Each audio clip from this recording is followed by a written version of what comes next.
મગફળીના પાકમાં આવેલ ઈયળને લઈને ખેડૂતો મૂંઝાયા. ગુજરાતભરમાં ખેડૂતો દ્વારા જુદા જુદા પ્રકારની ખેતી કરવામાં આવી રહી છે. ખાસ કરીને ગુજરાતના સૌરાષ્ટ્રમાં ખેડૂતો દ્વારા મગફળી, કપાસ અને ડુંગળીની મોટા પ્રમાણમાં ખેતી દર વર્ષે કરવામાં આવી રહી છે. જ્યારે ખેડૂતોને આ મગફળી, કપાસ અને ડુંગળીના પાકમાં વાતાવરણના હિસાબે જુદા જુદા પ્રકારના રોગો આવતા હોય છે, જેને લઈને હાલમાં પણ ઈયળનો રોગ દેખાતા ખેડૂતો પણ મૂંઝાયા છે. પંપુભાઈ હાદુરભાઈ માંજરિયા. આપની ઉંમર વર્ષ? મારા વર્ષ 45 છે. આપે કેટલા ધોરણ સુધી અભ્યાસ કર્યો છે? 7 ધોરણ. સિંગની ખેતી કરું છું.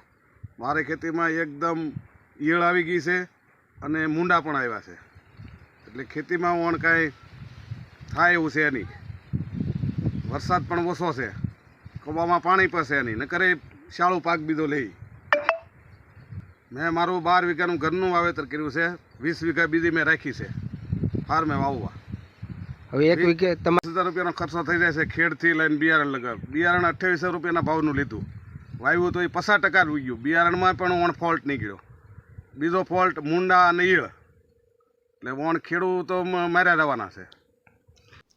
ભાવનગર જિલ્લાના તળાજા તાલુકાના ખેડૂત ચંપુભાઈ માંજરિયા છેલ્લા 32 વર્ષથી મગફળીના પાકનું વાવેતર કરી રહ્યા છે અને તેઓ દ્વારા જણાવવામાં આવ્યું હતું કે તેઓએ આ વર્ષે પણ પ્રતિ એક વીઘે 10,000 રૂપિયા જેટલો ખર્ચ વાવેતર માટે કર્યો છે અને હાલમાં પણ તેઓને ઈયળના ઉપદ્રવથી અન્ય પણ ખર્ચો કરવો પડી રહ્યો છે.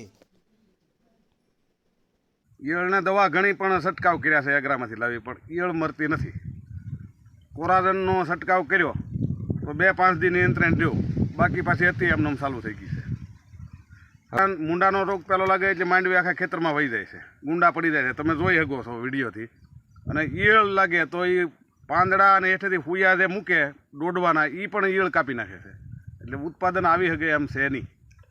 હવે પ્રતિ એક વીઘે તો વધારે પડતો રોગ છે. ગયા વર્ષે રોગ હતો પણ મીડિયમ રોગ હતો. આ વર્ષે વધારે પડતો રોગ છે. એટલે ઓણ તમે જોઈ શકો ખેતરમાં કાંઈ થાય એવું છે નહીં. મૂંડા અને ઈયળ બે ખાઈ જાય છે.